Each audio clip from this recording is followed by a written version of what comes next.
અમે લોકો અહીંયા કામ જોડે બેસીએ ને એમને પેલી આવેલી હોળીનો ખ્યાલ ના રહ્યો એટલે આ 29મી નું બુકિંગ કર્યું એટલે ચરણજી ઇન્ડિયા છે ને પછી તૈયાર તારે કામ ના રહ્યો છે મારે તો I cannot stop the recording. Okay, got it. Thank you. Okay, good. बोल श्री महावीर स्वामी भगवान की जय। नमो रियंताणं नमो सिद्धाणं नमो आयर्याणं नमो वज्रायाणं नमो शब्दसावणं ईशो पंजनमुक्कारो सर्वपावकपणासनो मंगलाणं च सभ्यजिम्बडमम वै मंगलम् मंगलम भगवान वीरो मंगलम गौतम प्रभु मंगलम स्थूलिभद्राद्या जैन धर्मोस्तु मंगलम चैतात तु जगमात तारो बाल हूँ तुझने सबू सभी जीवताए शिव रूपए भावना दिल माधरु तारी कृपाए चैत्यने प्रतिमा रूपे परमाणु परिणाम पामी विश्वने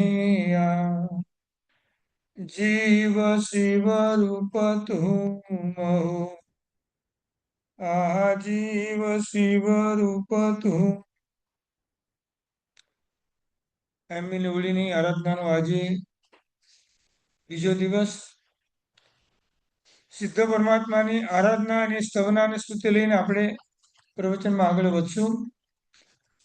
લોક્રાગ્ર ભાગે સિદ્ધ શીલા ઉપરે જે બિરાજતા નિજ પૂર્ણ કેવલ જ્ઞાની લોકા લોકને નિહાળતા આનંદ વેદન સુખ અનુપમ દુઃખ તો લવલેશના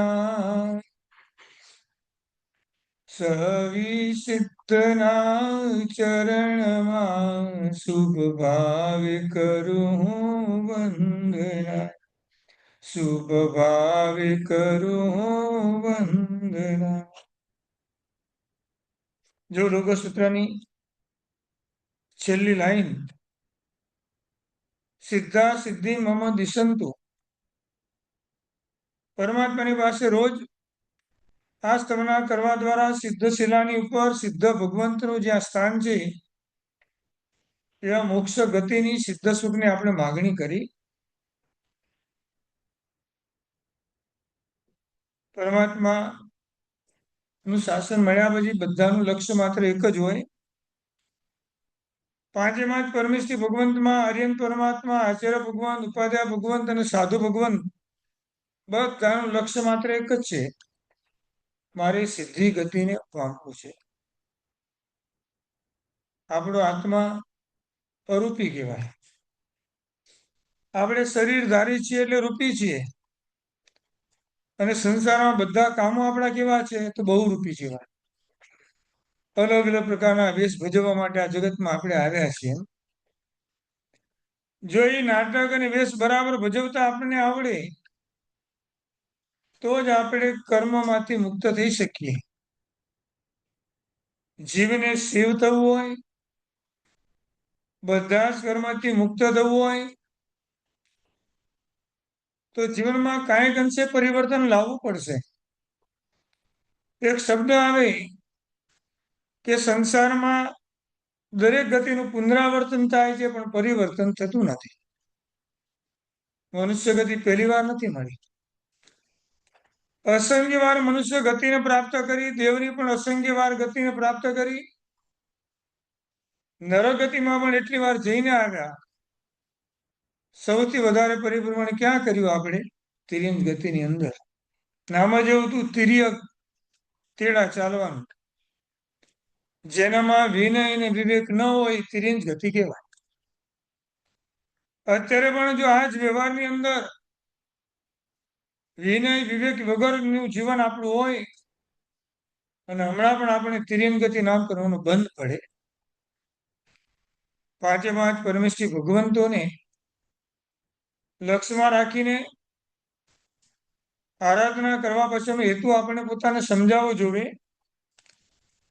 જયવંત એવું જીન શાસન, જ્ઞાની ભગવંતે જીન શાસન એક મહાવિદ્યાપીઠની ઉપમા આપી છે.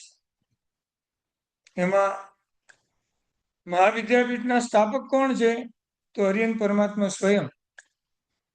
જેવું કેવળ નામ થાય એટલે દરેક હરિયન પરમાત્મા વિદ્યાપીઠની સ્થાપના કરે. એના ઉપકુલપતિ કોણ છે?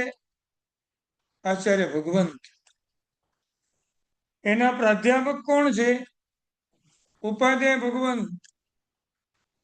અને ભણવા આવનાર વિદ્યાર્થીઓના સ્થાને કોણ છે? સાધુ. આપણો સમાવેશ હજી થયો જ નથી ક્યાંય. એના સ્થાને સાધુ ભગવંત છે. એની સ્ટડી અને અભ્યાસ શું કરવાનો? દર્શન, જ્ઞાન, ચારિત્ર અને તપની મહત્તાને સમજવાની. આ વિદ્યાપીઠમાં આપણો સમાવેશ કેવી રીતે થાય એનો વિચાર આપણે કરવાનો. આ બધું જ ભણ્યા પછી જે ડિગ્રી મળે એને સિદ્ધિ પદ કહેવાય. આ ડિગ્રી મેળવવા માટે સાધુ પદને સ્વીકારવાનું. સંઘ અને શાસનને ગુરુ ભગવંત યોગ્ય લાગે તો ઉપાધ્યાય પદવીને આચાર્ય પદવીથી વિભૂષિત કરે. પણ લક્ષ્ય તો માત્ર દરેકનું એક જ હોય, સાધુ ભગવંત બની અને મારે સિદ્ધ ભગવંત બનવું છે. હરિયન પરમાત્મા ચારે ચાર કર્મનો ક્ષય કરી ગાતી કર્મનો કેવળ જ્ઞાનની પ્રાપ્તિ કરે. પણ પરમાત્માનું લક્ષ્ય તો એક જ છે, મારા બાકીના ચાર કર્મનો ઝડપથી ક્ષય થાય અને હું પણ જલ્દી જલ્દી સિદ્ધિ ગતિને પામું. એટલે 24 પરમાત્માને નામપૂર્વક યાદ કરવામાંથી નામસ્તવ બધા અશુભ નામ કરવા એના દ્વારા આપણા તૂટે. વર્તમાન કાળના નામ સ્થાપના દ્રવ્યને ભાવ ચાર પ્રમાણે રોજ તીર્થંકર પરમાત્માને આપણે યાદ કરવાના હોય. ચાર નિક્ષેપથી. નામ નિક્ષેપથી લોગસૂત્ર. સ્થાપના નિક્ષેપ માટે કયું સૂત્ર બતાવ્યું આપણને? અરિહંત ચેયાણમ સૂત્ર. પ્રતિગુણમાં એ સૂત્ર બોલતા 2 વાર શબ્દ ચેન્જ થાય. અરિહંત ચેયાણમ કરીને કૌશગમ. અને હજી આનંદ કેટલો છે આપણને? આખા વિશ્વમાં જેટલી પરમાત્માની પ્રતિમા હોય બધાને મારે વંદન કરવું છે. સબલો અરિહંત ચેયાણમ કરીને કૌશગમ. આ પરમાત્માનું સ્થાપના નિક્ષેપ. દ્રવ્ય ભાવ નિક્ષેપ કયા સૂત્રમાં આવે? નામ નિક્ષેપ લોગ સૂત્ર. સ્થાપના નિક્ષેપ અરિહંત ચેયાણમ સૂત્ર ચૈત્ય સ્તવ. અને હવે દ્રવ્ય અને ભાવ બંને એક સાથે આવશે એવું સૂત્ર કયું? નમોતૃણમ સૂત્ર. નમોતૃણમ હરિદાણમ ભગવંતાણમ ત્યાંથી શરૂઆત થઈ આપણી. છેલ્લા 4 કે 5 પદ બાકી ન રહે ત્યાં સુધીનું જેટલું પણ વર્ણન છે એ ભાવ તીર્થંકર પરમાત્માનું છે. વર્તમાન કાળના તીર્થંકર પરમાત્મા કેવા હોય એનું આખું વર્ણન નમોતૃણમ સૂત્રમાં આપ્યું. અને દ્રવ્ય નિક્ષેપથી જે હરિયન પરમાત્મા હવે સિદ્ધ બનશે એ એમનો દ્રવ્ય નિક્ષેપ કહેવાય. ભાષ્યની અંદર આવે ગાતા દબ્બ ઝીણા ઝીણ જીવા. વર્તમાન કાળના સિદ્ધ ભગવાન વર્તમાન કાળના હરિયન પરમાત્માની પહેલાની અવસ્થા અને પછીની અવસ્થા એ કયા નિક્ષેપાની અંદર આવે? તો દ્રવ્ય નિક્ષેપાની અંદર. અને વર્તમાન કાળે જે હરિયન પરમાત્મા વિરાજમાન હોય એ ભાવ નિક્ષેપે આવે. 4 રીતે રોજ અહીં પરમાત્માની સ્તવના કર્યા પછી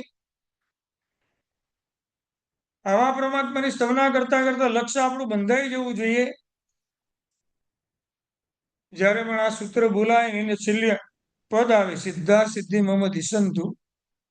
સિદ્ધ ભગવંતો પાસે આપણે શું માગણી કરી? એવા એ સિદ્ધ ભગવંતો મને મોક્ષ આપ. મોક્ષની માગણી કર્યા પછી મોક્ષમાં જવા માટેનો રસ્તો શોધવો તો પડે ને. માગવાથી માત્ર મળી નથી જતું. એના માટે મારે કયા રસ્તા પર જવાનું, મારે કેવી આરાધના કરવાની, કયા ગુણોની પ્રાપ્તિ કરવાની, કયા દોષોને સાઈડમાં મૂકવાના. નમો તૃણમ અરિયંતાણમ ભગવંતાણમ, આ સૂત્ર જયારે આખું નમો તૃણમ સૂત્ર બોલાય ત્યારે ઈચ્છામી કમાસનું સૂત્ર જેવી એક્શન કેટલી વાર આવે? સમજ્યા કે? નમો તૃણમ સૂત્ર બોલાય એમાં ઈચ્છામી કમાસનું સૂત્ર જેમ બોલીએ એની એક્શન કરવી પડે. એવી એક્શન આ સૂત્રમાં કેટલી વાર આવે?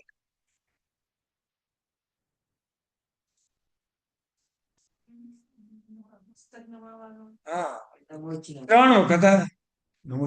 હા, નમો પેલા જ આવે નમો તૃણમ અરિયંતાણમ ભગવંતાણમ. અરિયન પરમાત્મા હું આપને ભાવપૂર્વક નમસ્કાર કરું છું. પંચાંગ પ્રણિપાતની જેમ જ આપણે નમસ્કાર કરવાના છે. બીજા નંબરમાં આવે નમો જીનાણમ અને ત્રીજા નંબરમાં આવે સભ્યેતિ વેણ વંદામી. તે સર્વને હું 3 પ્રકારે વંદન કરું છું. આ 3 શબ્દ બોલાય ઈચ્છામી કમાસનું સૂત્ર જેવી એક્શન કરવાની છે. ત્યારે જ ભાવથી અરિયંત અને સિદ્ધ પરમાત્મા મળે એવો ભાવ આપણે પ્રગટ થાય. અરિયંત પરમાત્મા પુણ્યના ભંડાર કહેવાય. પ્રકૃષ્ટ પુણ્ય લઈને આવ્યા છે. સિદ્ધ ભગવાન સુખના ભંડાર કહેવાય. અનંત સુખ અને અવ્યાબાદ સુખ. જે સુખ આવ્યા પછી ક્યારે પણ જવાનું નથી. એ સુખનું નામ એટલે શું કહેવાય? અવ્યાબાદ સુખ. અવ્યાબાદ સુખને પ્રાપ્ત કરવું હોય તો કયા કર્મનો ક્ષય કરવો પડે આપણે? અરિયંત પરમાત્માના જેમ 12 ગુણ છે એમ સિદ્ધ ભગવંતના ગુણો કેટલા છે? 8. અરિયંત મોટા કે સિદ્ધ ભગવંત મોટા? નવકાર મંત્રમાં પેલા અરિયંત પરમાત્મા. પણ અરિયંત મોટા કે સિદ્ધ ભગવંત મોટા? તો હજી જ આવે સિદ્ધ ભગવંત મોટા. કારણ કે અરિયંત પરમાત્માનું લક્ષ્ય તો એ જ છે મારે પણ સિદ્ધ ભગવંત બનવું છે. તો અરિયંત પરમાત્માના 12 ગુણ અને જે મોટા એના 8 ગુણ. માઇન્ડમાં બેસે આપણને. આપણે બોલ આવું વિચારીએ જે હશે બરાબર છે. વધારે ડીપમાં જઈને કામ શું છે? શાંતિથી આરાધના કરીએ ને. હા હા, વાત એ જ છે. બરાબર છે. 12 ગુણ તો એમના સમજવા માટે છે. બાકી દરેક આત્માના અનંતા ગુણો છે. સિદ્ધ ભગવંતના પણ ગુણો અનંતા. પણ 8 કર્મનો ક્ષય કરીને જે 8 ગુણની પ્રાપ્તિ કરે છે એ સૌથી મહત્વના એમના પોતાના 8 ગુણ છે. પહેલા નંબરનું કર્મ છે જ્ઞાનાવરણીય કર્મ. સંપૂર્ણપણે નાશ પામે એટલે સિદ્ધ ભગવાનનો કયો ગુણ પ્રગટ થાય? અનંત જ્ઞાન. દર્શનાવરણીય કર્મ સંપૂર્ણપણે નાશ પામે એટલે સિદ્ધ ભગવંતનો બીજો કયો ગુણ પ્રગટ થાય? અનંત દર્શન. પહેલું દર્શન આવે પછી જ્ઞાન. પહેલું દર્શન આવે પછી જ્ઞાન. હા, એ બરાબર છે. પણ પરમાત્માને પહેલું કેવળ જ્ઞાન પછી દર્શન.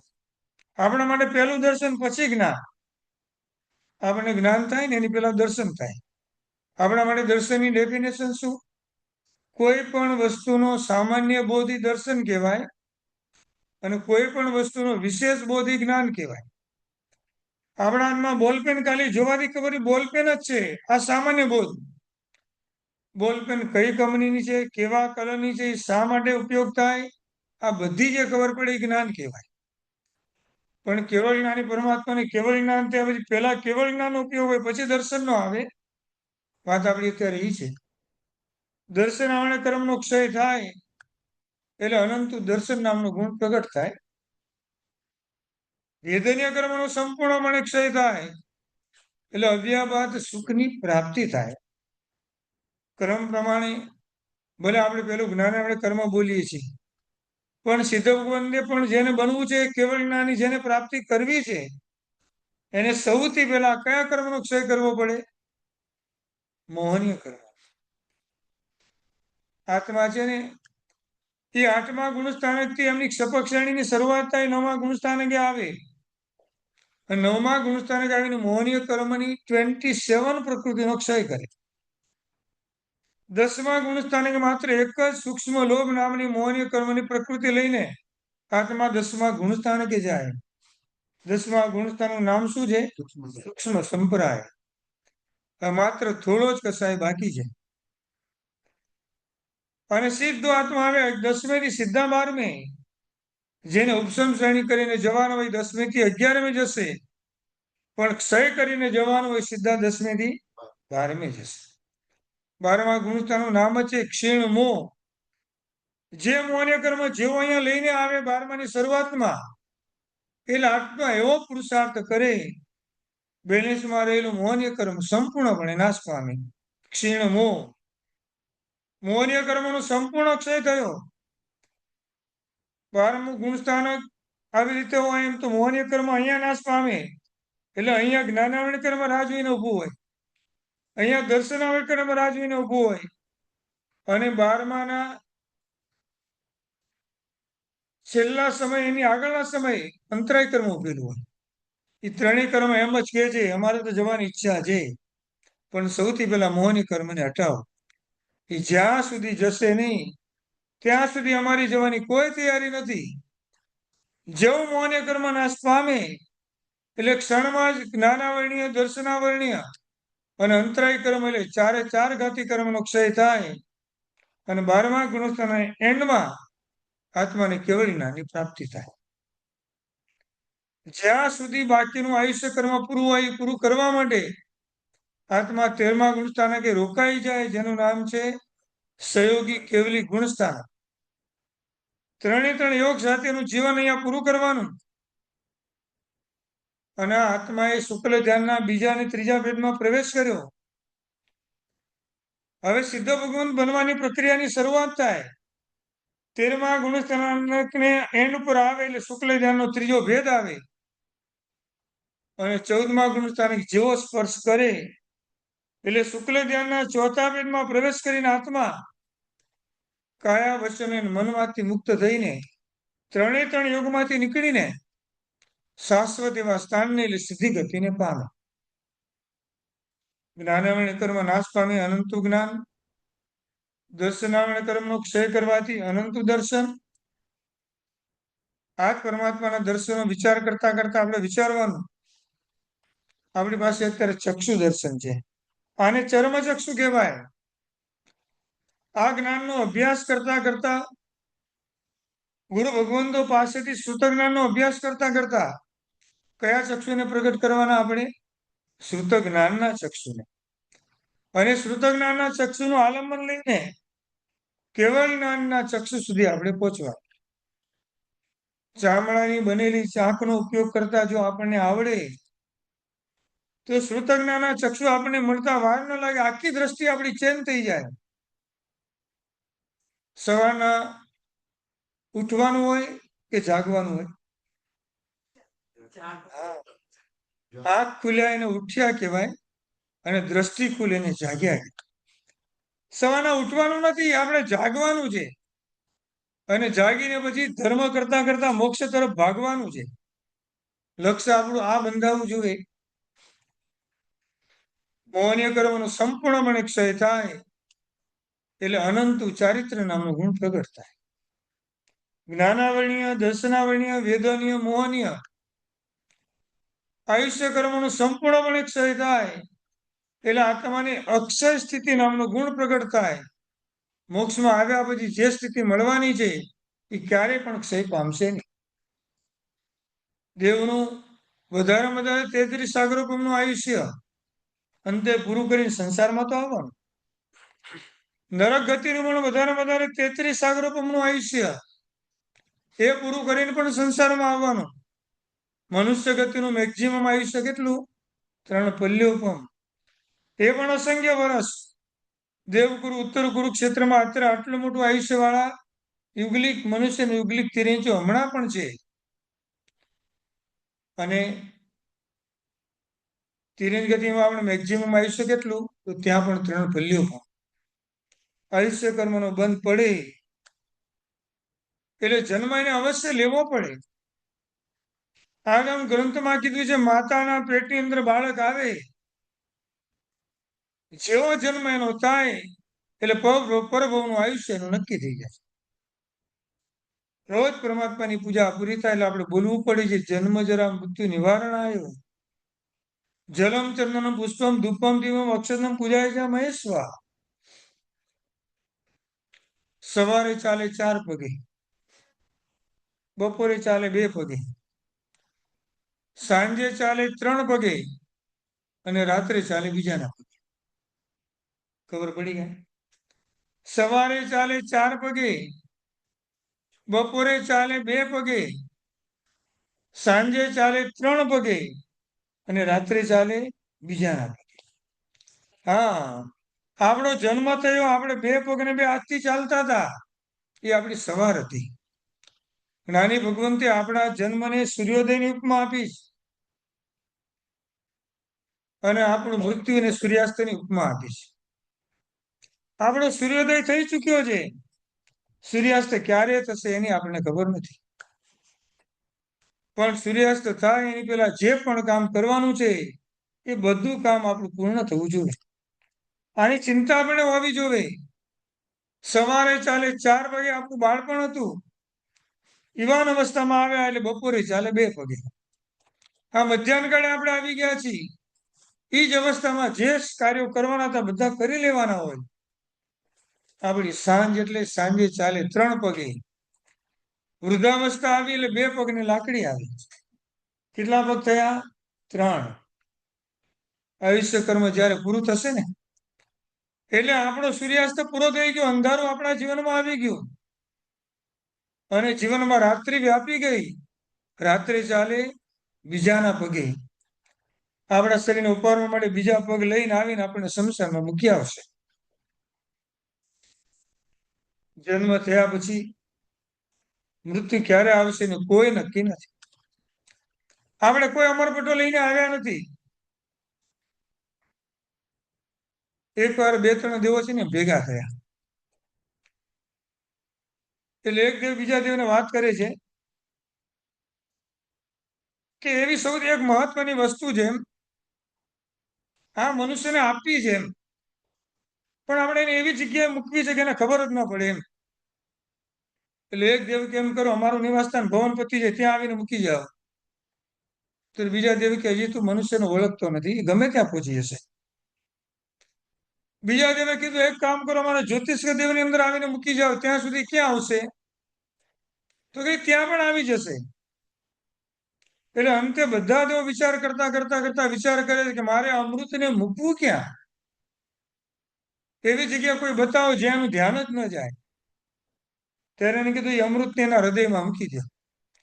એ પોતાના હૃદય તરફ ક્યારે પણ જોશે નહીં, બીજાના બધાને જોયા કરશે. રોજ પરમાત્માની સ્તવના કરીએ ત્યારે આપણે તો જાપ કરવાનું કીધું છે. સાગરવર ગંભીરા, સાગરવર ગંભીરા. કોઈની ખરાબ અને નિંદાની વાતો સાંભળીને આપણા હૃદયમાં ટકતી નથી, તરત પાસ કરીએ આપણે એમાં જ આનંદ આવતો હોય. આપણે ગંભીર ક્યારે બનશું? સમાયવરમ ઉત્તમમ દિનતુ.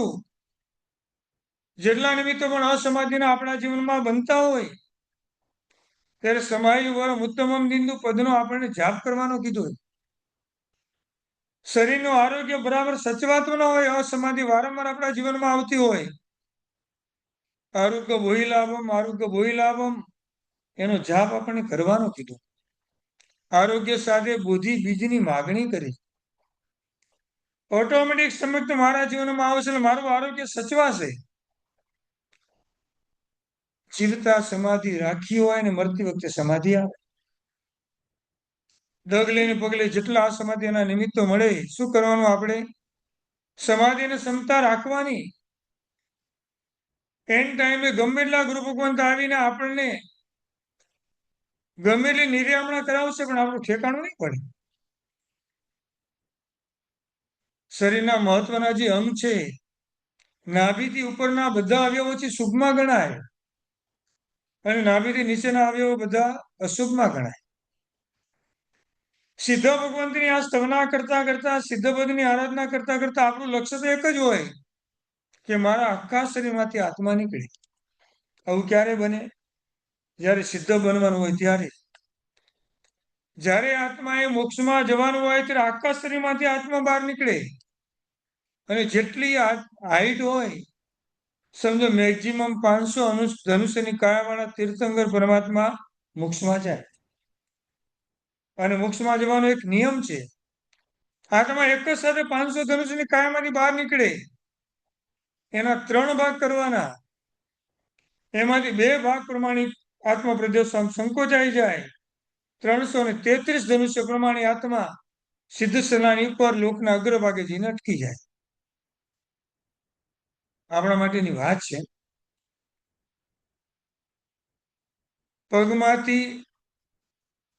પગની પાણીમાંથી કે અંગૂઠામાંથી આત્મા નીકળે, નરગતિ બતાવી. સાતળના ભાગમાંથી આત્મા નીકળે, એની તિર્યંગતિ બતાવી. નાભી ઉપરના ભાગમાંથી નીકળે આત્મા, એને મનુષ્ય ગતિ બતાવી. અહીંયાથી આત્મા નીકળે, એના માટે દેવગતિ બતાવી. પણ આખા શરીરમાંથી આત્મા નીકળે એ સિદ્ધિ ગતિ. અત્યારે એવી આરાધના સાધના કરતા કરતા જ્યાં સુધી પરમ પદ ન મળે, પરમ ગતિ ન મળે, ત્યાં સુધી સદગતિ આપણને મળ્યા કરે. અને સદગતિમાં પણ આવું જૈન શાસન પરમાત્માનું હંમેશા માટે આપણી સાથે રહેવું જોઈએ.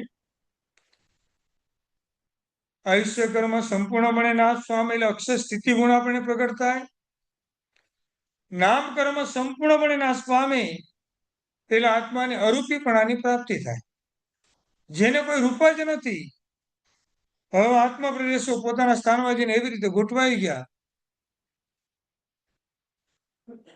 નામ અને પછી ગોત્ર કર્મ. ગોત્ર કર્મ સંપૂર્ણપણે નાશ પામે એટલે અગુરુ લઘુ નામનો ગુણ પ્રાપ્ત થાય. મોક્ષમાં ગયા પછી કોઈ નાનું નહીં ને કોઈ મોટું નહીં.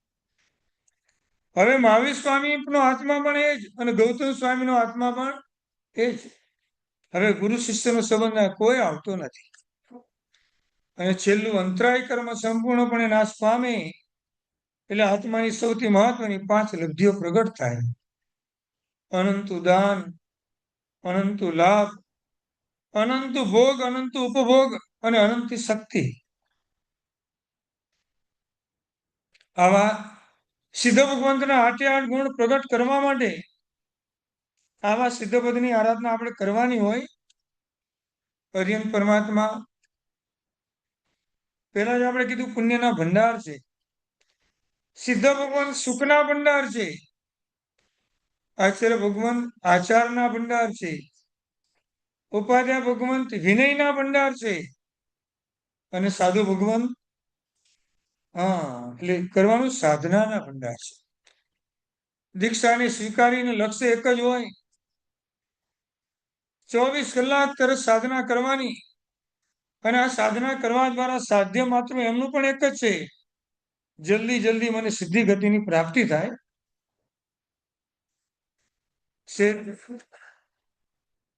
પોતાના ગામથી બીજા ગામ બિઝનેસ કરવા માટે ગયા. એ વખતે આમ ગામથી ચાલીને આવવાનું, ચાલીને જવાનું. બિઝનેસ પૂરો કરીને એક ગામથી પોતાના ગામ આવતા હશે, રસ્તામાં એક વ્યક્તિ મળી ગઈ. બંનેની કંપની થઈને સાથે સાથે ચાલ્યા. ઓલામને આગળ જવાનું છે એટલે શેઠે કીધું, રાત થઈ ગઈ છે, મારે ત્યાં રોકાઈ જાઓ. કાલે સવારે નૌકારસી વગેરે વાપરીને પછી જજો. આવનાર જે છે એને એમ થયું કે આ શેઠ બહુ સુખી છે, ઘણો બધો બિઝનેસ કરીને આવ્યા છે અને કમાણી કરીને સોનાના રત્નના ઢગલીઓ લઈને આવ્યા છે. એના ઘરમાં જયારે રાત્રે સુતા પછી એનું લક્ષ્ય એક જ છે, આ રાત્રિમાં જેવું સુવાનું આવે ને આ રત્નની પોટલી મારા હાથમાં આવી જાય. રાત્રે આમ નામ પસાર થઈને સવારના ઉઠ્યા ને નવકાશી વગેરેનું પચકાણ બધું જમાડી અને શેઠ જેવા ઓલા ભાઈ વળાવે છે એટલે એનું બહુમાન કરે છે.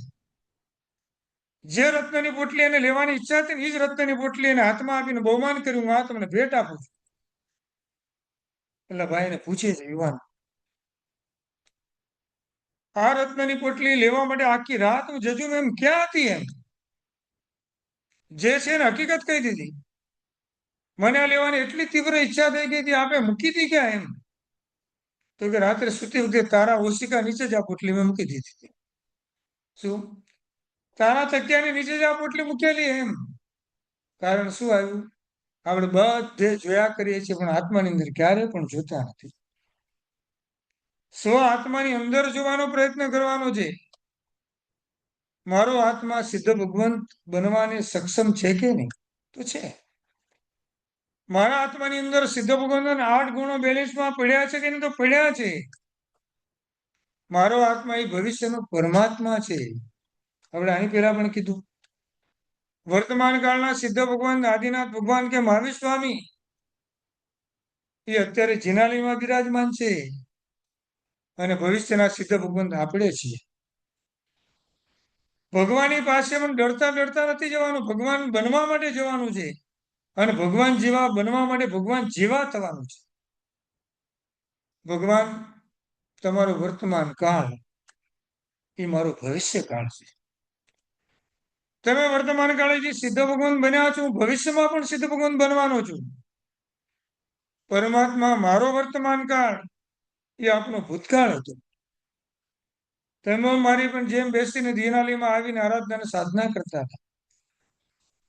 તમે પણ મારી જેમ ઉપાશ્રયમાં આવીને સામયિક પ્રતિક્રમણ વગેરે કરતા હતા. અને આ કક્ષા સુધી પહોંચ્યા તો હું શા માટે ન પહોંચી શકું? આપણે કોઈ એમ કે દીક્ષા લેવી છે તો આપણે એમ શું કહીએ? ઓ મારામાં કેવી લાયકાત છે. આપણે આપણા આત્માને નીચે શું કામ બતાવવાનો એમ? દીક્ષા તો લેવા જેવી જ છે. પણ અત્યારે મને એવા કર્મનો ઉદય આવ્યો એવું લાગે છે કે હું લઈ શકું એવું મને લાગતું નથી. મને તો એવા આશીર્વાદ આપો જેટલું બને એટલું મારું ચારિત્ર મને કર્મ ક્ષય થાય અને જલ્દી જલ્દી મને ચારિત્રની પ્રાપ્તિ થાય. ચારિત્ર માટે કોઈ ઉંમર સાથે કોઈ બાદ નથી. ભાવના તો કમસે કમ મનમાં રાખીએ. પેલા પણ આપણે કીધેલું શરીર અને આત્મા બેમાંથી વધારે કોણ ગમે આપણને? શરીર ગમે. આપણે બધા પૂતગલ પ્રેમી છીએ. શું? એટલે વિચારવાનું, આવા સિદ્ધ પદની આરાધનાની પણ જ્ઞાની ભગવંતે આપણને ત્રિપદી આપી છે. હરિયન પરમાત્માએ શાસનની ત્રિપદી આપી, એમ સિદ્ધ પદની આરાધના માટે જ્ઞાની ભગવંતે પણ આપણને ત્રિપદી આપી. એમાં સૌથી પહેલા પદમાં શું આવે? કષ્ટને સહન કરો. એને દૂર કરવાનો જલ્દી પ્રયત્ન નહીં કરો. કોઈને દુઃખ આપ્યું હશે તો અવશ્ય અસાતા વિધિને કર્મ રૂપે દુઃખ ઉદયમાં આવવાનું. કર્મનું ગણિત છે. બાંધેલું કર્મ ભોગવ્યા વગર છૂટકો જ નથી. અને ઝડપથી કર્મનો ક્ષય કરવા માટેનું અમુક સાધન કોઈને પણ કહેવાય તે માત્ર ને માત્ર તપ છે. આપણે કીધું ને મોક્ષમાં જવાના 3 રસ્તાઓ છે આપણી પાસે. એક સરળ કટ, એમાં શારીરિક બહુ કષ્ટ આપવાનું ના આવે. એમાં શું કરવાનું? જિનાલયમાં જઈને પરમાત્માની ભક્તિ કરવાની. 4, 5, 6 વખત જમવાની છૂટ. બીજા નંબરમાં શોર્ટકટ. જલ્દી જેને મોક્ષમાં જવું એને શું કરવું પડે? વારંવાર તપનું સેવન કરવું પડે. તપ કરવાથી બધા જ કર્મ ફટાફટ નાશ પામે. નેમિનાથ પરમાત્માની દેશના ચાલુ છે. કૃષ્ણ વાસુદેવ જ્યારે ઘરે આવ્યા અને પોતાની માતા દેવકીને આમ સુનમુન બેઠેલા જોયા અને પૂછે છે, માતા આજે આટલી બધી ચિંતામાં કેમ છો? એમ સહજ રીતે કહે છે, અત્યાર સુધીમાં જેટલા પણ બાળકનો જન્મ આપ્યો, હું જ્યારે પણ આ ગલીની અંદર શેરીમાંથી પાર થઈને પોતાના મહેલમાં આવું છું, કેટલી મમ્મી પોતાના બાળકને ઉચકીને ફરતી હોય, ખોળામાં લઈને રમાડતી હોય. મારું દુર્ભાગ્ય કેવું, આટલા પુત્રનો જન્મ આપ્યા પછી એક પણ હું માતૃત્વનો વાલ ક્યારે પણ આપી શકી નથી. એમ એટલે આ બધા પ્રસંગો યાદ આવે એટલે એવું બધું દુઃખ મને થાય છે. નેમિનાથ પરમાત્માની પાસે કૃષ્ણ વાસુદેવને જવાનું તો એને ભગવાનને પૂછે છે, ભગવાન તો આ માતાના દુઃખને હું દૂર કેવી રીતે કરી શકું? ચિંતા નહીં કરો, હજી એમને એમ કહેજો, હજી એક પુત્રનો યોગ છે.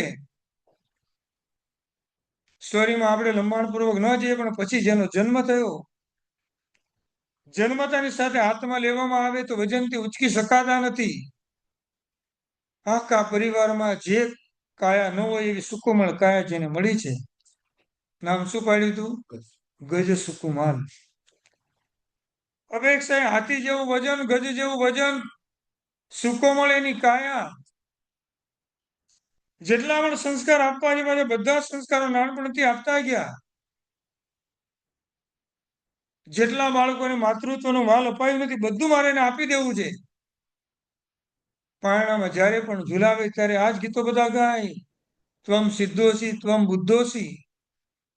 તારો જન્મ મારે ત્યાં શા માટે થયો છે? એમ સિદ્ધ બુદ્ધ બનવા માટે. અત્યારે આવું પારણામાં ઝુલાવતા ઝુલાવતા બોલી શક્યા? ઇંગ્લિશના ગીતો જ આવે ને એટલામાં. ત્વમ સિદ્ધોસી ત્વમ બુદ્ધોસી, તું શા માટે આ જગતમાં આવ્યો છે? એમ માતા મદાલસા પણ આવા જ ગીતો પરમાત્માની અનુલક્ષીને પોતાના બાળકોને આપતી હતી. ગજસુમાલ ધીમે ધીમે ધીમે મોટા થયા. માતાએ કોઈ દિવસ પણ પોતાથી અળગા કર્યા નથી. કારણ એક જ છે, બધા બાળકોનો પ્રેમ એક સાથે હું એને આપી દઉં. એટલા સંસ્કાર પણ સામે આપવાના. નેમિનાથ પરમાત્માને વંદન કરવા માટે એક રથયાત્રા નીકળેલી છે અને અવાજો જ્યારે સાંભળ્યા અને ગજસ્વીમાં એવા નાના બાળક માતાને પૂછે છે કે આ શું છે ને બધા ક્યાં જઈ રહ્યા છે? બધા પરમાત્માના દર્શન કરવા માટે જઈ રહ્યા છે. પહેલી વાર માતાને કહે છે હું પણ જઈ શકું એમ ત્યાં? પરમાત્માના દર્શન કરવા જવાનું હોય તો કઈ માતા અટકાવે? ત્રણ રાગ આવે ને, કામ રાગ, સ્નેહ રાગ ને દષ્ટિ રાગ. માતાને પોતાના દીકરા પ્રત્યે જે રાગ હોય કયો રાગ હોય? એ સ્નેહ રાગ. પતિ અને પત્ની જે રાગ હોય કયો રાગ હોય? કામ રાગ. અને જે જોવાથી આપણા માઇન્ડમાં ખરા વિચારો આવે, કોઈનું સારું જોઈ ન શકીએ, એ દ્રષ્ટિ રાગ. અપેક્ષા એ ત્રણ રાગ ખરાબ છે. છોડવાનો તો સ્નેહ રાગ પણ છે, એટલે જ બોલીએ છીએ કામ રાગ, સ્નેહ રાગ, દ્રષ્ટિ રાગ પરિહર. પણ અપેક્ષા એ બે કરતા સારું હજી કયું છે? સ્નેહ રાગ. સંસાર ઉપરનો રાગ ઓછો કરવા માટે દેવગુરુ ધર્મ ઉપર રાગ વધારવાનો, પણ અંતે રાગને પણ છોડવાનો. ભગવાન મહાવીર સ્વામી પર આટલો બધો રાગ હતો એટલે ગૌતમ સ્વામીને કેવળ જ્ઞાનની પ્રાપ્તિ થતી નથી. એમને પણ જયારે વીર શબ્દથી જયારે સમજાવ્યું ત્યારે રાગ જેવો તોડ્યો. એટલે વર્ષોથી જેની રાહ જોઈ રહ્યા હતા એ શું મળ્યું એમને? કેવળ જ્ઞાનની પ્રાપ્તિ થઈ. એટલે જેવા દેવકી અને મોકલ્યા પરમાત્માના જુલુસમાં દર્શન કરવા ગયા, પરમાત્માની રથયાત્રામાં, અને પહેલી વાર પરમાત્માની દેશના સાંભળ્યા પછી જેવી દેશના પરિપૂર્ણ થઈ અને ભગવાને જેને પૂછે છે, ભગવાન જલ્દી મોક્ષમાં જવું તો મારે શું કરવું જોઈએ? એમ પૂછ્યું આપણે કોઈ દિવસ આવું કોઈને? જલ્દી મારે ઇન્ડિયાથી અમેરિકા જવું તો શું કરવું જોઈએ? પૂછ્યું હશે. ક્યારેક વધારે ત્યાં કોઈ યાદ આવ્યું છે એ પણ પૂછે છે, ઇન્ડિયા જલ્દી જવો તમારે શું કરવું જોઈએ? મોક્ષમાં જલ્દી જવાની આપણે કોઈ ચિંતા નથી. જેને મોક્ષ ગમે તે આ પૂછી શકે. ભલે આપણે બધા મોક્ષની વાતો કરીએ, પણ અંતરથી આપણે હજી મોક્ષ ગમતો એવું લાગતું નથી. ભગવાને કીધું ઉપસર્ગ અને પરિસરને સહન કરો, અને ઉપસર્ગ અને પરિસરને સહન કરવામાં ન કરાય. પરિસરનો મિનિંગ શું થાય? ચારે બાજુથી આવતા દુઃખોને ક્ષમતાપૂર્વક સહન કરવા, એને પરિસર કહેવાય. આંબેલી હોળીની આરાધના ઘણા બધાને ચાલતી હશે, કોઈ એકાસના બ્યાસના વગેરે કરતા હશે. એને સૌથી મોટો પરિસર કયો આવે? ક્ષુધા પરિસર. ભૂખ લાગે, ભલે માઇન્ડ ઉપર એની અસર ન હોય, આજે ભૂખ લાગી, કાલે પણ લાગશે, પણ મારે તો 99 દિવસ આંબીલ કરવાના છે લક્ષ્ય સાથે, એ આગળ વધ્યા છે. આંખ સુધા પરિસો પર વિજય મેળવ્યો કેવાય. 5:30-6 વાગે પાણીનો ત્યાગ કર્યો. ગમે એટલું પાણી પીવાની ઈચ્છા થાય તો પણ નહીં, સવારના 9:30 પછી જ માત્ર પાણી વાપરીશ. આ કયા પરિસર પર વિજય મેળવ્યો કહેવાય? વિપાસા પરિસર ઉપર. આઈમીની વસ્તુ વાપરવામાં આવે, કદાચ કોઈ વસ્તુ એવી પણ આવી જે આપણને ભાવતી જ નથી, પણ એની પ્રત્યે હરખથી બિલકુલ નહીં, જે છે એ મારે વાપરી લેવાનું. કયા પરિસર પર વિજય મેળવ્યો કહેવાય? હરથી પરિસર. પરિસર ઋતુ પ્રમાણે આવે અને ઉપસર્ગ અચાનક આવે. ઉપસર્ગા ક્ષયમ્યાંતિ છિદ્યંતે વિઘ્ન વલ્લય. જૈન શાસન તો એવું છે. પણ નવપદજીની આંબીલની હોળીની આરાધના આંબીલ તો બધા વિઘ્નોનો નાશ કરાવે એવું સમર્થ છે.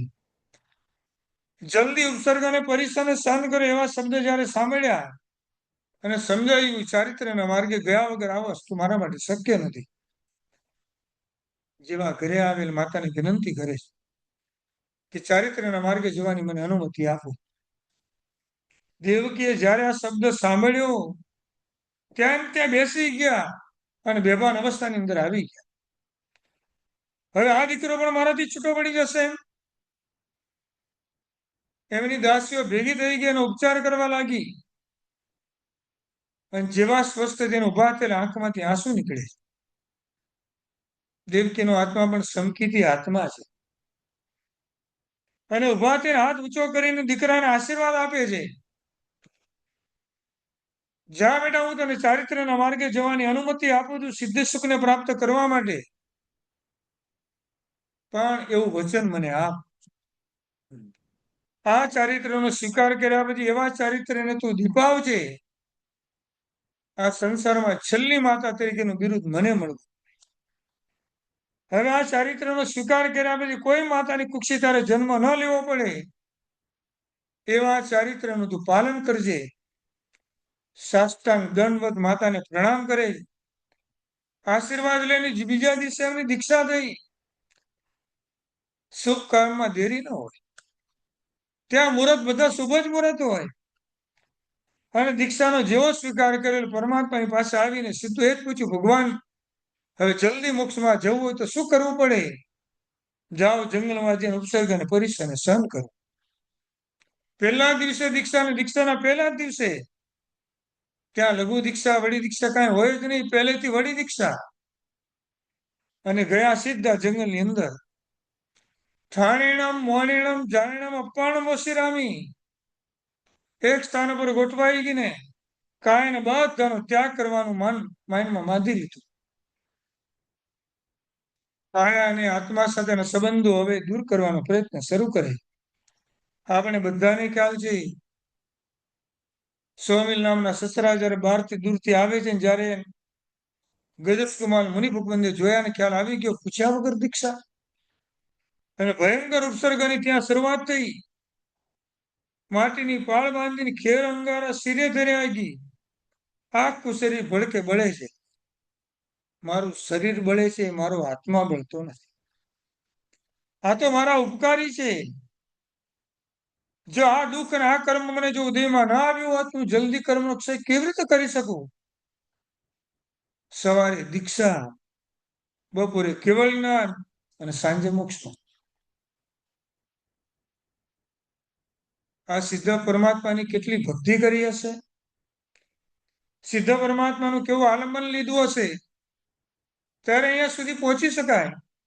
એટલે જ્ઞાની ભગવાન એમ કે સિદ્ધ પદની આરાધનાની ત્રિપદીમાં પહેલા નંબરમાં શું આવે? કષ્ટને સહન કરો.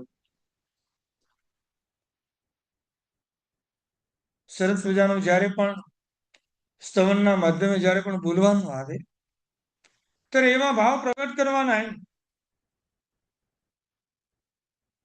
અને એવું સરસ મજાની નાની કડી આવે એના દ્વારા જ પરમાત્માને પણ આપણે કે પરમાત્મા તમે આટલું બધું સહન કર્યું, તમે તો તરી ગયા, અમને તમે ક્યારે તારશો? એમ ચંડ કૌશિકના જેવા ઝેર ઉતાર્યા એવા ઝેર ઉતારો ને ઝેર અમારા તારો. ચંદન બાળાને તમે દીધા અજવાળા તેવા તેજ તમારા પ્રસારો ને ઝેર અમારા તારો. કાનમાં તમારા ખીલા ટોકાણા તો નરસે વરાણા. પ્રભુ તમે તો નરોસે વરાણા. કાનમાં અમારા કોઈ કડવા વચન કહે લડવા અસુરા નિશાણા. પ્રભુ અમે લડવામાં સુરા નિશાણા. ગૌતમ કેરો ગર્વ મિટારો એવો ગર્વ મિટાવો ઝેર અમારા ઉતારો. ઝેર અમારા ઉતારો.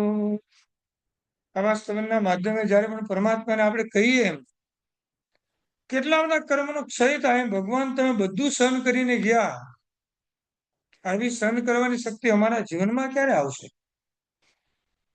અહીંયા પૂજા કરવાની આવે ને ત્યારે શું બોલવાનું? હા, એ તો સોમવારે લોકાંતિક વચને કરી, મંગળવારે સોમવારે ભગવાન અહીંયા પૂજા કરી ત્યારે શું બોલીએ આપણે? લોકાંતિક વચને કરી વર્ષા વર્ષિદાન કરકાંડે પ્રભુ પૂજના પૂજો ભવ્ય બહુમાન. પણ મંગળવારે પાછું એ જ બુધવારે પણ રોજ ભીંડાનું શાક ડેઈલી. સોમવારે ભીંડાનું શાક, મંગળવારે આવે ના આવે?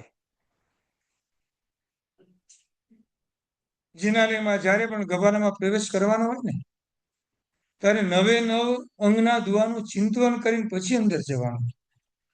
ભગવાન ખાલી દેખાણા એટલે પકડી નથી લેવાના. હાલો હું તમે બે જ છીએ, વાંધો નથી.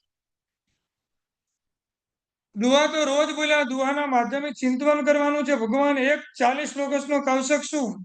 4 લોગસનો કૌશક કરવો પ્રતિવર્ણમાં, તો મારાથી ઉભા કૌશક થતો નથી. આજે તમારા ઢીચણે પૂજા કરતા કરતા મને એવા આશીષ આપો કે આખું પ્રતિમા મારું ઉભા થાય. ભગવાન સારા માર્ગે જયારે હાથને વાળવાના આવે ત્યારે ક્યારે જતા નથી, અને ખોટા માર્ગે હાથનો ઉપયોગ વારંવાર મારો ઉપડ્યા કરે છે. આજે તમારા હાથે પૂજા કરતા કરતા એવા આશીષ મને આપો, મારા હાથ છે એ ખોટા માર્ગે ક્યારે જવા જોઈએ નહીં. ક્રોધ માન પરિહરું, ક્રોધ માન પણ લોભ અને માય અને લોભ પરિહરું. હું પતિનું પડી લેણા આવે ત્યારે આપણે બોલીએ છીએ. ક્રોધ ને માન અહીંયા બેઠેલા છે, માય અને લોભ અહીંયા બેઠેલા છે. અહીંયા જયારે પૂજા કરવાની આવે, માન ગયું તો અહિંસાથી હવે પછી ભગવાન હવે મારી વાત મારે તમને કરવી છે એમ. થોડી પણ કાંઈ પણ એટલે ક્રોધ, થોડી પ્રશંસા થાય એટલે અભિમાન. માયા વગરનું તો મારું જીવન નથી. આસક્તિ વગર એક પણ પ્રવૃત્તિ મારી ચાલતી નથી. 6 શત્રુમાંથી 4 મહત્વના શત્રુ ક્રોધ, માન, માય અને લોભ, જેનાથી મારા સંસારનું પરિભ્રમણ અત્યારે વધી રહ્યું છે. બસ અહીંયા પૂજા કરતા કરતા ક્રોધ, માન, માયા અને લોભમાંથી મુક્તિ મેળવવું એવો ભાવ વ્યક્ત કરવાનો. તું આ બોલી સારું જ છે, પણ એ બોલ્યા પછી નવું નવું ચિંતન આપણે ત્યાં લાવીને પરમાત્માની પાસે કરવાનું છે. જળ ભરી સંપુટ પત્રમાં યુગલિક નર પૂજન, વૃષભચરણ અંગૂઠે દાયક ભવજલન. બધી વાત બરાબર. ભગવાન તમારી પૂજા કર્યા પછી એટલો તો ગુણ મારા જીવનમાં આવે કે હું પણ બધાને નમતા શીખું. મારા પુણ્યમાં એવી કઈ કચાશ આવી ગઈ, કોઈને નમવાની ઈચ્છા પણ મને થતી નથી. જે છે જીવનમાં ભગવાનની પાસે આપણે માગવાનું છે. ડગલે ને પગલે આગલા જીવનમાં જે પણ કષ્ટ આવે ને સહન કરશું તો કર્મનો ક્ષય કરીને સિદ્ધિ ગતિ તરફ આપણે આગળ વધશું. બીજા નંબરમાં કીધું આપણને, પહેલા નંબરમાં કષ્ટ સહન કરો, બીજા નંબરમાં દોષોનું વમન કરો. જે પણ દોષો આપણા જીવનમાં છે એને બહાર મૂકવાના. પરમાત્માની પાસે ગુણો ન મળે તો કોઈ વાંધો નથી. ભગવાન બધા દોષો આપણી પાસે મૂકીને જાઉં છું. 18 પાપ સ્થાન કે સૌથી મોટું આપણા માટે કારખાનું કહેવાય. પાપનું કારખાનું એટલે 18 પાપ સ્થાનોનું સેવન કરવું. 18 અભિષેક કરવા દ્વારા પરમાત્માની શુદ્ધિ નથી કરવાની. અભિષેક પરમાત્માનો થાય ને શુદ્ધિકરણ આપણા આત્માનું થાય ને આપણા શરીરનું થાય. ભગવાનને કોઈ નવડાવવાની જરૂર નથી. ભગવાનની પ્રતિમા તો સિદ્ધ અને બુદ્ધ જ છે. અત્યારે જેટલી શાશ્વતી પ્રતિમાઓ છે એનો અભિષેક કોણ કરતું હશે ડેલી? કોઈ નહીં. પરમાત્માનો અભિષેક ન એટલે પરમાત્મા પૂજાથી વંચિત રહી ગયા એમ નહીં સમજવાનું. ભગવાન માટે પૂજા નથી કરવાની, આપણા આત્મા માટે પૂજા કરવાની છે. ભગવાનની પ્રતિમાને પથ્થર માનીને પૂજા કરવાની, ભગવાનની પ્રતિમાને પ્રતિમા માનીને પૂજા કરવાની. ભગવાનની પ્રતિમાને પથ્થર માનીને પૂજા કરી અધમ કક્ષામાં આવે. ભગવાનની પ્રતિમાને પ્રતિમા માનીને પૂજા કરે એ મધ્યમ કક્ષામાં આવે. અને ભગવાનની પ્રતિમાને સાક્ષાત ભગવાન માનીને પૂજા કરે એ ઉત્તમ કક્ષામાં આવે. મારા હરિયન પરમાત્મા સિદ્ધ ભગવાન બિરાજમાન છે, એની સામે આપણે સાક્ષાત ભગવાન છે માનીને એમની પાસે જવાનું છે. રાજસ્થાનનું એક ગામ છે. શેઠ દુકાનેથી ઘરે આવ્યા અને ઘરે આવ્યા પછી આ મુખ ઉપર પ્રસન્નતા દેખાણી એટલે શ્રાવિકા એમને પૂછે છે, રોજ આવો ત્યારે પ્રસન્નતા સાથે આવો, આજે એવું શું થયું? એમ આજે દુકાન ઉપર બિલકુલ વકરો એક પણ પૈસા નું વેચાણ થયું નથી. એમ શું ચિંતા કરો છો? વર્ષો સુધી પણ તમને કદાચ પૈસા ના મળે ને તો એટલા પૈસા તો તમારી પાસે બેલેન્સમાં પડ્યા છે કે 25-50 વર્ષ સુધી પણ ખાવાનું ખૂટે એમ નથી. એમ તો કે નહીં, એવું નહીં. રોજે રોજની જે ખર્ચો છે ને એટલો તો કમસે કમ નીકળવો જોઈએ તો જ મને આનંદ થાય.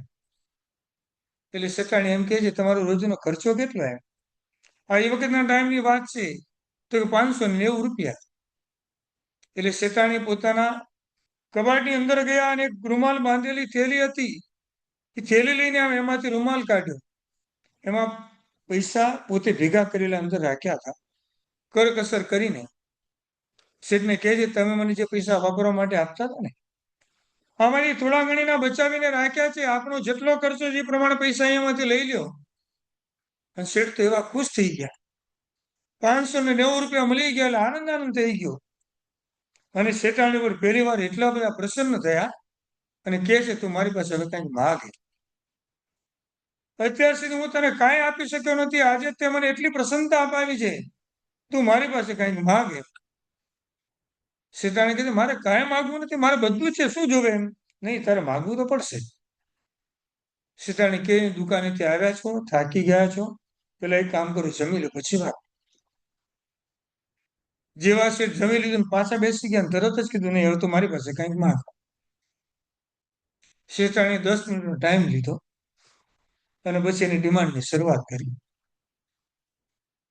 જો મારે કાંઈ જોતું નથી, નથી મારે ગાડી જોતી, નથી મારે ઘરેણા જોતા, નથી મારે કોઈ નવી સાડી જોતી, કે નથી મારે કોઈ જગ્યાએ ફરવા જવું. એમ હું તમારી પાસે 2 ડિમાન્ડ મૂકું છું.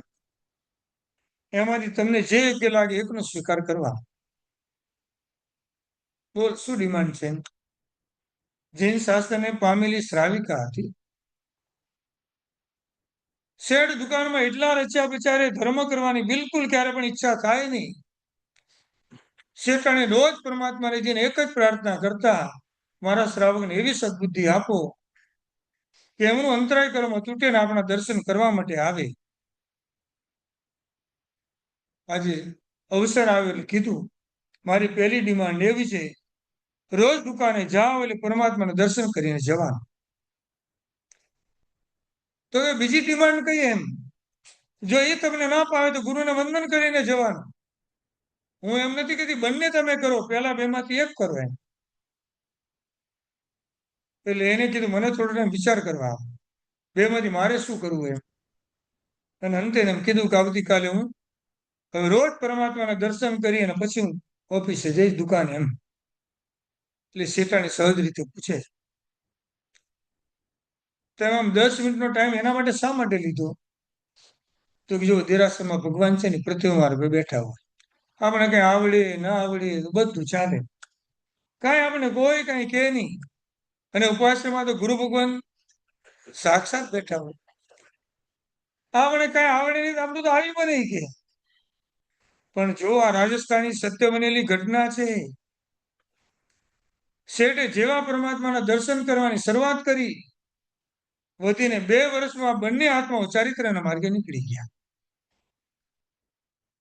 આ જૈન શાસનનું એકવાર નિમિત્ત મળીને પરમાત્મા મળી, પરમાત્માને કેવા ભાવ તરીકે એમને સ્વીકાર્યા હશે. બસ પરમાત્મા તમે જે માર્ગે ગયા એ માર્ગે જવાની મને પણ ઈચ્છા થાય. સિદ્ધપદની આરાધનાની ત્રિપદીમાં કષ્ટને સહન કરો, દોષોનું વમન કરો, અને 3જા નંબરમાં ગુણો તરફ ગમન કરો. ગુણો તરફ ગમન કરો, પરમાત્માના ગુણો આપણા જીવનની અંદર આવે, એનો સતત પ્રયત્ન આપણે સ્તવનના માધ્યમે કરવાનો હોય. પરમાત્માના ગુણોનું વર્ણન કરતું આખું સ્તોત્ર નમૂતણું સૂત્ર, ભગવાન તમે કેવા છો, જીરાણમ જાવયાણમ, તો એ સ્વયં જીન બન્યા અને બધાને જીન બનાવો. તિન્નાણમ તારયાણમ, સ્વયં સંસાર સમુદ્રથી તરી ગયા અને બધાને સંસાર સમુદ્રથી તારો છો. બુદ્ધાણમ બોહયાણમ, સ્વયં બુદ્ધને પામી ગયા અને બીજાને બધાને બુદ્ધ પમાડો છો. આપ સર્વદર્શી બન્યા, સર્વજ્ઞ બન્યા અને કોઈનાથી હણાય નહીં એવું શાસનની આપે સ્થાપના કરી. કોના માટે કરી? મારા અને મારા જેવા બધા જીવો માટે કરી. બસ તમારા આવા ગુણો મારા જીવનની અંદર કેવી રીતે આવશે? ગીરવા ગુણો તારા કેટલા ગુણ સાગરો પણ ઓછા પડે. શ્રવણના માધ્યમે બધા જ પરમાત્માના ગુણોને આપણા જીવનમાં લાવવાના હોય. ચૈત્યવંદન જ્યારે પણ કરીએ ને, અહીંયા તો ગુરુ ભગવાનનો યોગ નથી. અમદાવાદ, મુંબઈ આપણા પોતાના સ્થાને આવેલા હોઈએ અને એવા ટાઈમે ચૈત્યવંદન કરતા કરતા અથવા દેરાસરમાં કોઈ ગુરુ ભગવાન દેખાય તો જઈને મથેણ વંદામી કહેવાય કે નહીં? દેરાસરમાં ગુરુ ભગવાન આપણને કોઈ જોવા મળે તો મથેણ વંદામી કહેવાય કે ન કહેવાય? ગુરુવંદન કરાય કે ન કરાય? તો ના કરાય. ગુરુ ભગવાન પણ આપણને ના પાડે, પરમાત્માની સામે તમે વંદન કરો એ પરમાત્માનો અવિનય કહેવાય. જો હવે ચૈત્યવંદન જ્યારે કરીએ છીએ ને ત્યારે મુક્તા સુક્તિ મુદ્રામાં 3 સ્તોત્ર બોલાય. પેલું જય વીરાય અડધા, બીજા નંબરમાં જાવંતી છે એમ જાવંત કેવી સાવ. આ બંને સૂત્ર પણ મુક્તા સુક્તિ મુદ્રામાં છે અને પછી અડધા જય વીરાય. બાકી આખું સ્તવન યોગ મુદ્રામાં ચાલે. અરિંચ્યાણમથી કૌશકી જીન મુદ્રામાં ચાલે. વાત એમ આવે કે જાવંતી છે એમ સૂત્રમાં અરિંદ પરમાત્માની પ્રતિમાને આપણે વંદન કરીએ છીએ, પણ જાવંત કેવી સાવ સૂત્રમાં આપણે કોને વંદન કરીએ? હા હા, સાક્ષાત સાધુ ભગવાનને વંદન કરવાની મનાઈ કરી અને આ સૂત્રથી બધા સાધુ ભગવાનને વંદન કરીએ છીએ. સાધુ ભગવાનને વંદન કરતું સ્તોત્ર ભગવાનની સામે બોલાય. જાવંત કેવી સાવ ભરહે રવે મહાવિધેય, સવ્યસિમ તેસિમ પણ તિવેણ તિદંડ વિરિયાણમ. જે પણ સાધુ ભગવંતો ભરત, ઐરાવત અને મહાવિદ્ય ક્ષેત્રમાં વિચરી રહ્યા છે, મન દાન વચન અને કાયદનથી જે વિરામ પામેલા છે, તિર્યણ તિર્નંદ વિર્યાણમ, એ બધાને હું ભાવથી નમસ્કાર કરું છું. જે સાધુ ભગવાન અત્યારે દેરાસરમાં આવ્યા એને મતેણ નામી કહેવાની મનાઈ કરી, પણ આ સૂત્ર બોલીને વંદન તો કર્યું પાછું એમને. હવે આમ ઈચ્છા નતા કે આવું કેમ કર્યું હશે. હરિયન પરમાત્માની સામે આ સૂત્ર બોલાય કે ન બોલાય? બોલાય તો બરાબર છે, બોલીએ જ છીએ પાછા. આપણે કોઈ અટકાવે તો છે જ નહીં, એટલે નક્કી છે બોલાય તો કરવું. પણ હવે શા માટે બોલાય? આ જ પરમાત્માના ગુણોની વાત છે. ભગવાન તમે અરિયંત અને સિદ્ધ બનાય એના મૂળમાં સાધુપણું હતું. જો આપે પણ આ સાધુપણાને સ્વીકાર્યું ન હોત તો આ પણ અરિયંત અને સિદ્ધ ભગવાન ક્યારે પણ ન બની શક્યા હોત. અરિયંત પરમાત્મા અરિયંત બને એના પહેલા સાધુ ભગવાન બને, અને સાધુ ભગવાન બને એટલે 27 ગુણોને ધારણ કરવા પડે. સાધુ ભગવંતને ઇન્ડિયામાં પન્યાસી ઉપાધ્યાયની પદવી આપવામાં આવે. 27 પ્લસ 25 બીજા 25 ગુણોને ધારણ કરવા પડે. અને ઉપાધ્યાય ભગવંતને સંઘ અને બીજા આચાર્ય ભગવંતો આચાર્ય પદથી વિભૂષિત કરે ત્યારે બીજા 36 ગુણોને ધારણ કરવાના હોય. અને એ જ આત્મા જયારે સિદ્ધિ ગતિને પામે અથવા અરિયંત બને એટલે આ બધા જ ગુણો એમના બેલેન્સમાં પડ્યા હોય. આ સૂત્ર આપણે એટલા માટે બોલીએ છીએ, પરમાત્મા આવું સાધુ પણ આપણામાં બિરાજમાન હતું તો જ આપ સિદ્ધિપદને પામ્યા. એવા સાધુપણાને પણ હું ભાવથી વંદન કરું છું. એ એમ જ બતાવે કે સાધુપણા વગર સિદ્ધિ ગતિ ક્યારે પણ મળવાની નથી. એટલે આપણે ગઈકાલે કીધેલું કે અપેક્ષાએ અરિયંત પરમાત્મા કરતા પણ, સિદ્ધ ભગવંત કરતા પણ સૌથી મોટો ઉપકાર આપણી ઉપર કોનો છે? સાધુ ભગવંતનો છે. પરમાત્માના દર્શન તો કરવાના છે, કદાચ એક વાર ન કરીએ તો ચાલે, પણ ગુરુને વંદન કર્યા વગર એક પણ દિવસ આપણો જવો જોઈએ. ગુરુ કરતા પણ અપેક્ષા એ મહાન છે, એટલે દેરાસર તો આપણે જવાનું જ હોય. પણ ભગવાન ગમે એટલા ગુરુ હજી આપણને ગમતા નથી. અને ગુરુ કરતા પણ મોટો ઉપકાર આપણી પર આપણા માતા અને પિતાનો છે, જેને આવા ગુરુની ઓળખાણ કરાવી, જેને આવા પરમાત્માના દર્શન કરાવ્યા. જૈન શાસ્ત્રમાં જ્યારે પણ બાળકનો જન્મ થાય ત્યારે માતા અને પિતાની જવાબદારી વધી જાય.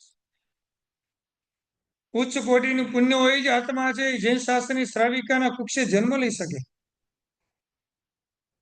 પરમ પૂજ્ય આચાર્ય ભગવાન રત્ન સુંદર શ્રી સ્વજી મહારાજા 4 વર્ષ પહેલા જયારે મુલુંડમાં પધારેલા, હમણાં પણ આવ્યા હતા, અને એવા ટાઈમ એ સાધુ અને સાધ્વી ભગવંતીની વાચન આપતા હતા. અમારા જેવા છેલ્લે જઈને બેઠેલા અત્યારે સાધુ ભગવંતે કીધેલું, બધા સાધુ ભગવંતને આચાર્ય ભગવંતે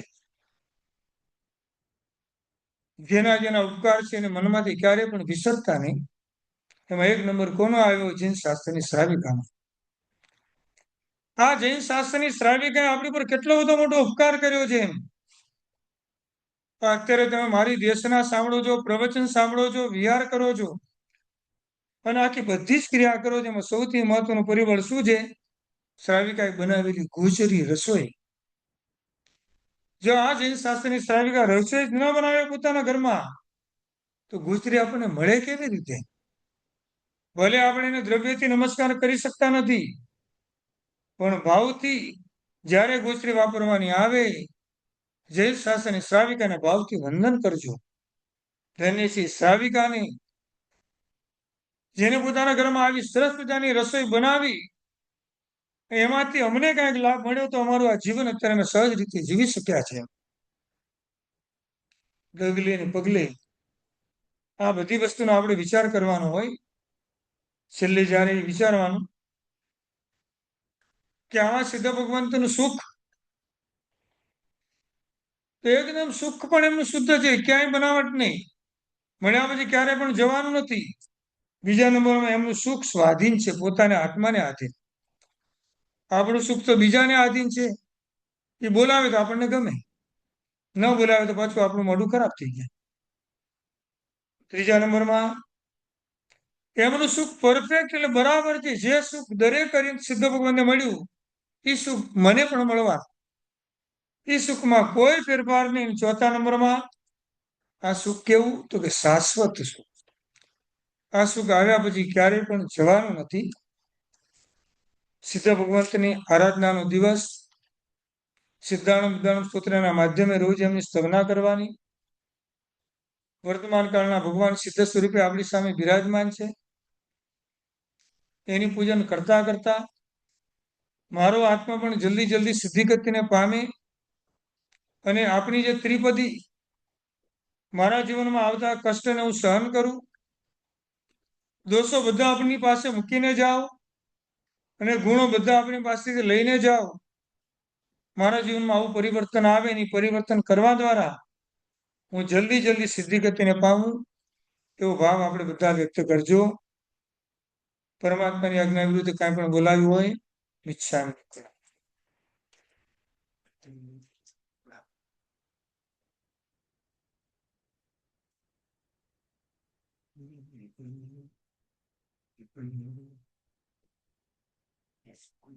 સર્વમંગલ માંગલ્યમ સર્વકલ્યાણ કારણમ પ્રધાનમ સર્વધર્માણામ જૈનમ જયતિ શાસનમ. બોલ શ્રી મહાવીર સ્વામી ભગવાન કી